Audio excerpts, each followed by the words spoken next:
to refocus our education as appropriately. And I want to thank the managers of our TVET institutions, the principals you see here. Naomba wasimame hawa watu. Tuwapigie makofi. These good people, they are my friends. They know what we have done together. You may sit. When I first undertook the journey, because when we started this journey of TVET, there were less than 40,000 students. Today, I'm very happy that we have 350,000 students in TVET. Then, as the Deputy Governor has said, to go to a TVET institution was almost like a punishment. It had been made to look like that is the place for people who have not done well. But I am very proud that today we have changed the perception, we have changed the branding, we have changed the place of TVET to the extent that last year, up to 9,000 students who had been admitted to universities chose not to attend the university but to come to TVET.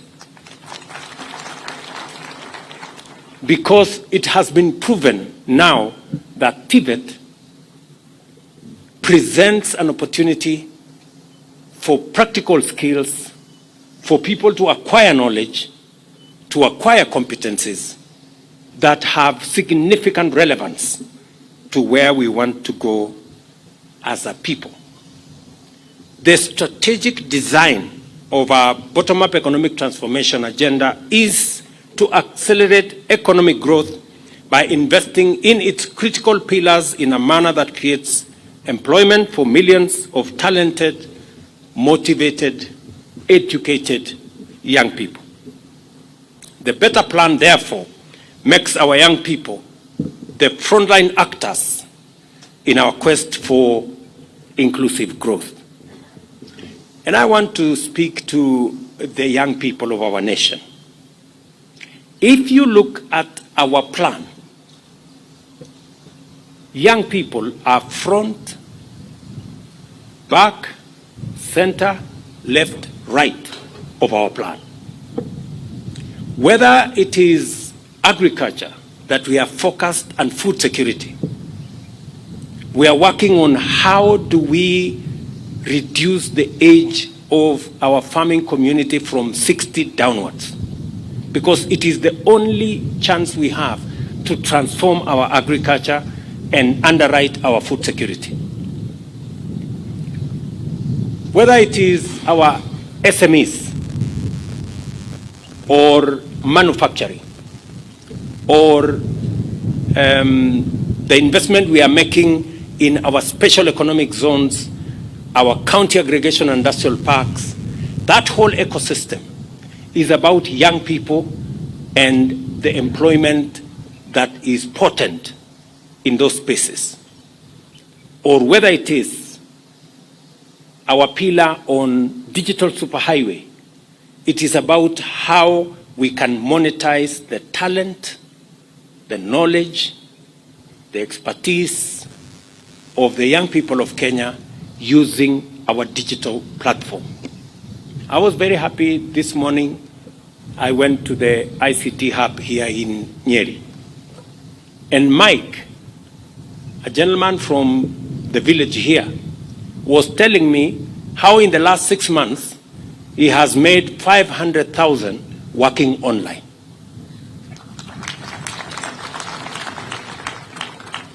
I am not talking about somebody working in America. I'm talking about Mike in Nyeri, working online here at the TVET institution here. And it is the reason why,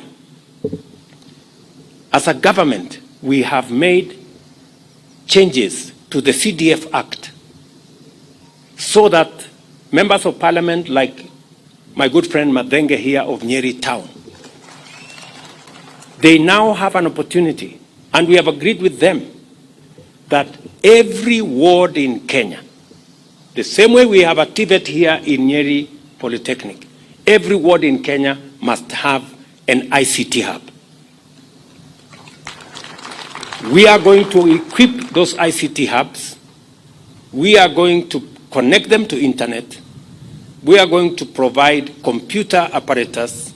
We are going to provide teachers to make sure that we use the digital space and the talent, expertise, and knowledge of the millions of young people coming out of colleges like this, or schools, or universities, to drive our economy through digital jobs.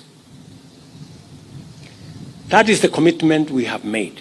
And I'm saying to the young people of our nation, for the first time, you have an administration that is focused on deliberately creating opportunities for employment, for work, for the millions of young people in our country. It is not sufficient for us to say we are going to grow the economy. We must be intentional.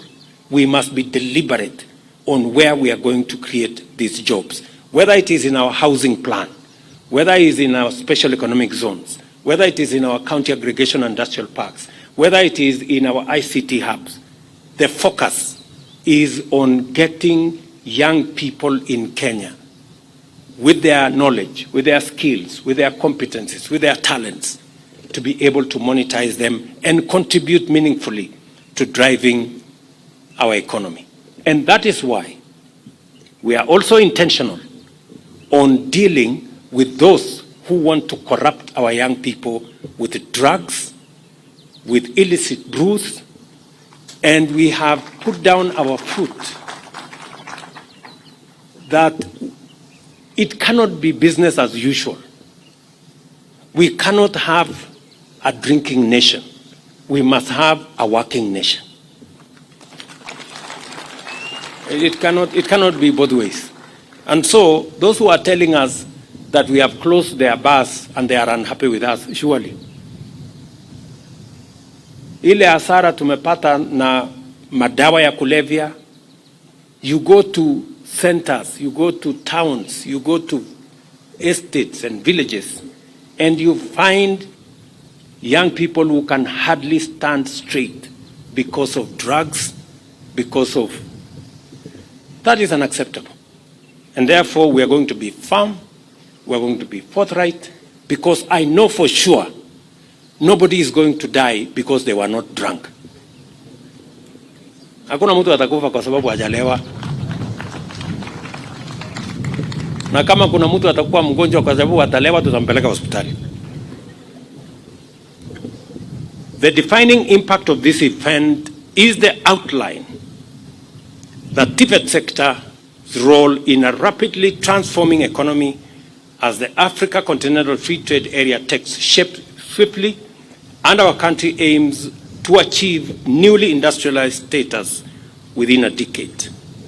TVET's capacity to address the country's human resource needs, supply the labor market with skilled, versatile, and innovative personnel, and align millions of youth with their aspirations, livelihoods, is paramount to us. To ensure full strategic alignment with better, the Presidential Working Party on Education Reforms reviewed our policy on TVET, and not only to address our industrial and competitive imperatives, but also to conform to the UNESCO strategy for TVET by ensuring that all our youth are equipped with the skills required to facilitate employment, decent work, entrepreneurship, and lifelong learning. Subsequently, the Cabinet has approved the implementation of a number of measures in connection with TVET institution over the past year. To begin with, 13 vocational training colleges have been upgraded to national polytechnics, and also the Morendat Institute of Oil and Gas in Naivasha has likewise been elevated to a national polytechnic. Secondly, the mandate of TVET and Curriculum Development Assessment and Certification Council to oversee the curriculum design, assessment, and certification in the TVET sector has been reinstated in line with the TVET Act of 2013. And I'm very proud that I have now that tall, very good gentleman, Kimoinge, and he is doing a fantastic job.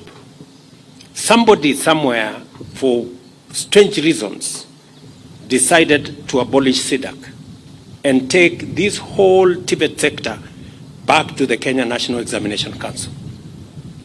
Something that in the design that we worked on, it was very clear that we need a different assessment tool for TVET institutions, like what we are seeing here. Today, we were shown there how they now mark exams. Many students used to fail exams in TVET because their English is not so good. But you see, when you want to build, when you are a mason, there is no masonry in English.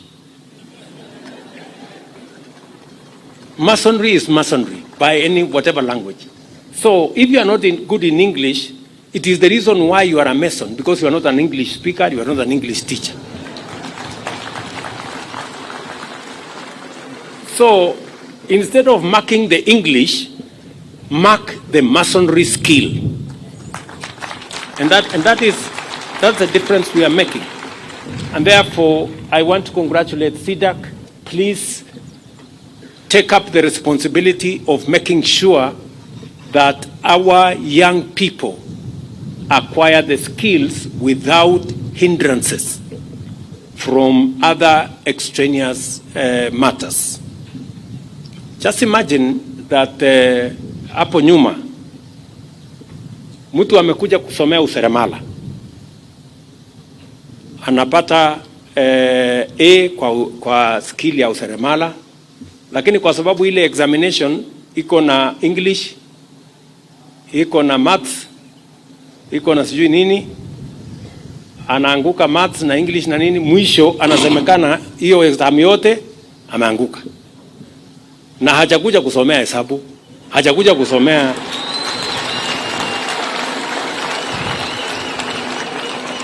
sindio? So this is why we are saying we need a different examination for the people who have come here to acquire skills and competence. We must mark and assess the skill and the competence. I was very proud when I met a young man in one of the booths there. And I asked him, okay, so you have come to learn tailoring. Akaniambia, hapana, nimekuja kusomea fashion and design. Nikasema, I apologize. Because tailoring kumbe ni ile ya zamani. Sasa ya saizi inaitwa hapo. So muendelee na fashion and design. So I'm also happy that we all agreed, additionally, as you will recall, the government launched the policy on recognition of prior learning just a few weeks ago. In fact, it was done by my deputy president. Further to this, we have resolved to fast-track the implementation of the recommendations of the Presidential Committee on Education Reforms.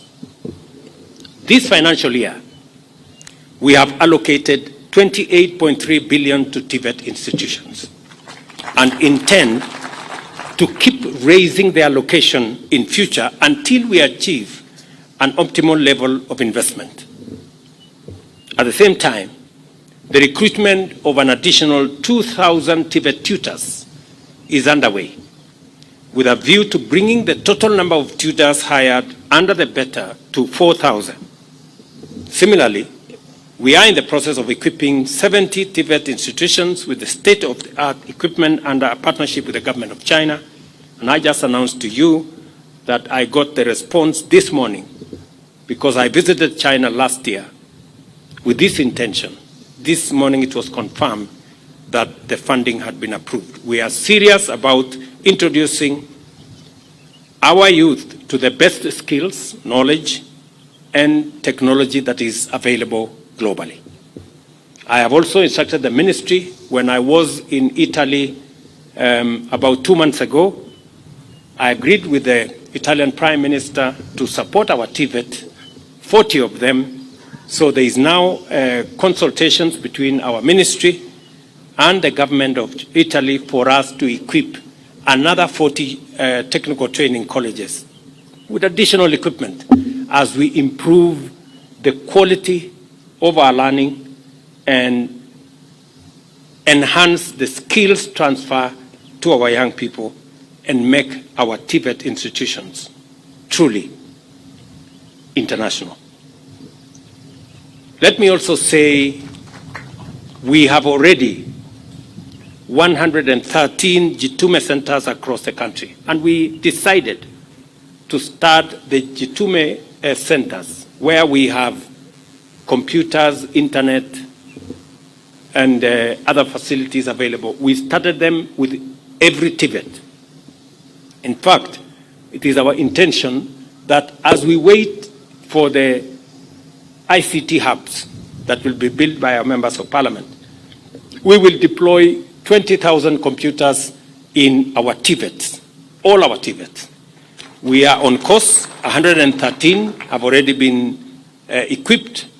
We are going to equip all the 272 shortly. And I want to ask the principals who are here to follow up with our Ministry of ICT to make sure that the relevant infrastructure is set up so that we can train more young people who are in our TVET institutions. They can monetize their talent. They can work online even as they continue learning in school. In total, 10,780 digital devices have been installed in these centers, and 370 tutors from various TVET centers have been trained to support this Jitume program.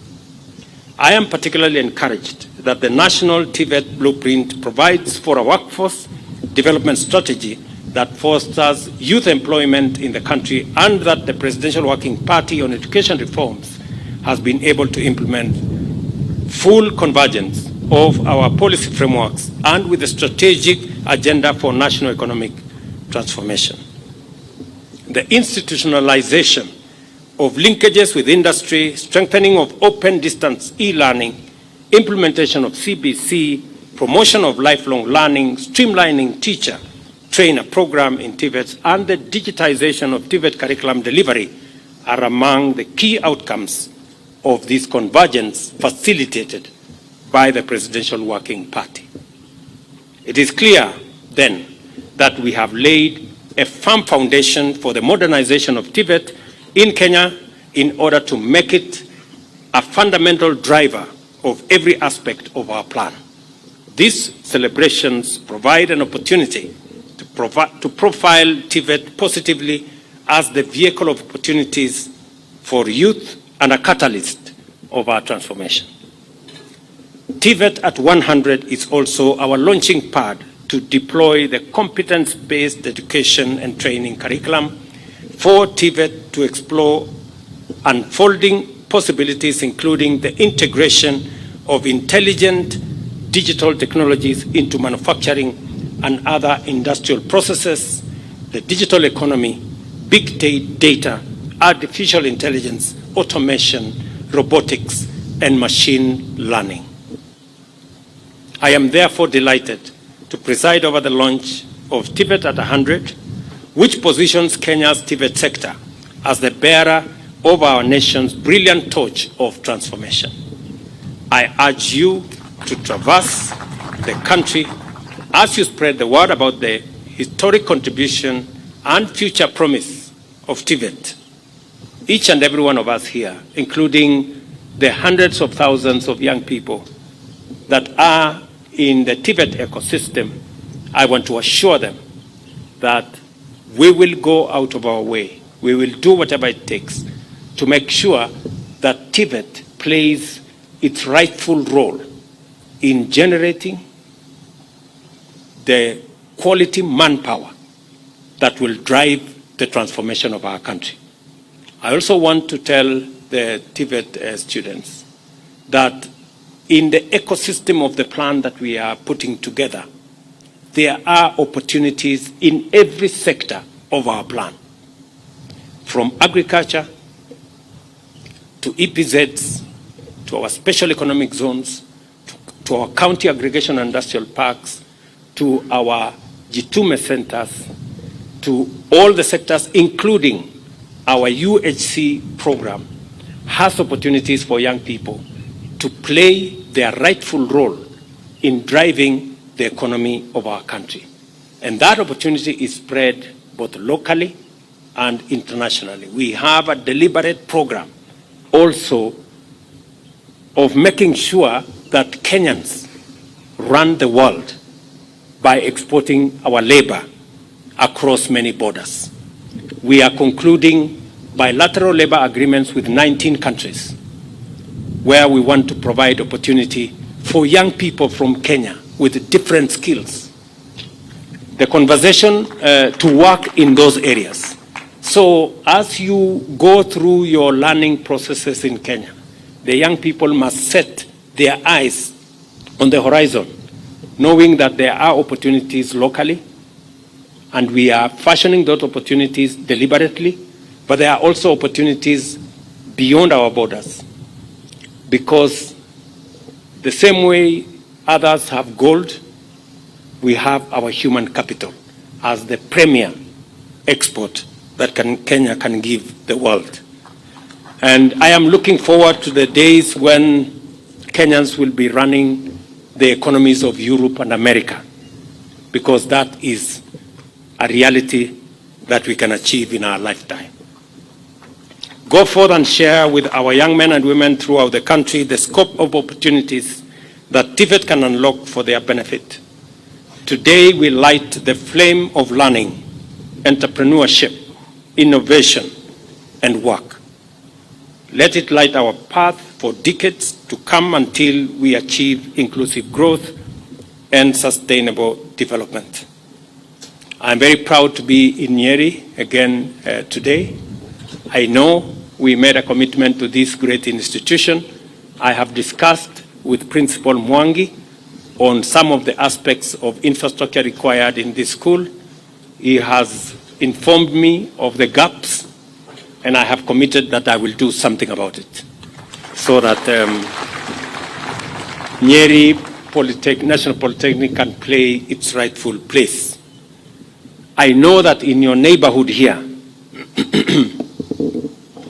your member of parliament has also told me that there is a school. Hiyo shule yako inaitwa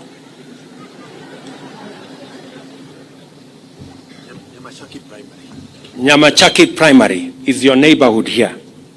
There's a small school there with inadequate facilities.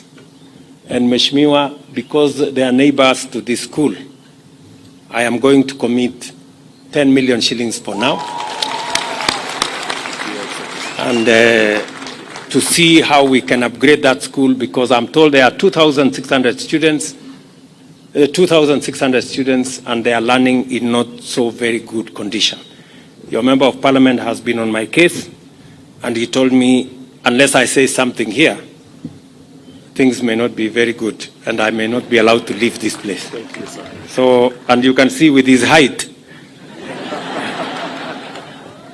he can be very dangerous. So, Mheshimiwa, I hope I have bought my peace to leave. Yes. So, otherwise, to the great people of Nyeri, asanteni sana, na nimesikia vile gavana wetu wamesema kuhusu stadium yetu hapa Nyeri. Imetuletea matatizo kiasi, lakini tutaishughulikia. Vile ameniambia, nitafanya hivyo. Simulisikia vile aliniambia? Alisema nifanye nini? Nitafanya hivyo. Kwa sababu wale watu wote wako kwa hiyo area niliwaambia mambo yao ni matatu. So otherwise nataka niseme pongezi kwenu ninyi nyote, and to assure that TVET okay. Mumesema vile vile kuna barabara hapa iko na matatizo. So nimesikia vile mumesema, na next week nitatuma waziri wa barabara akuje hapo na apange vile hiyo barabara itajengwa. Na vile vile tumeshakubaliana kwamba katika ile program yetu ya housing pia tuko na nafasi, ngoja kidogo. Pia tuko na nafasi, angoje tu kidogo, tutamuongelesha. Tuko pia na nafasi ya kutengeneza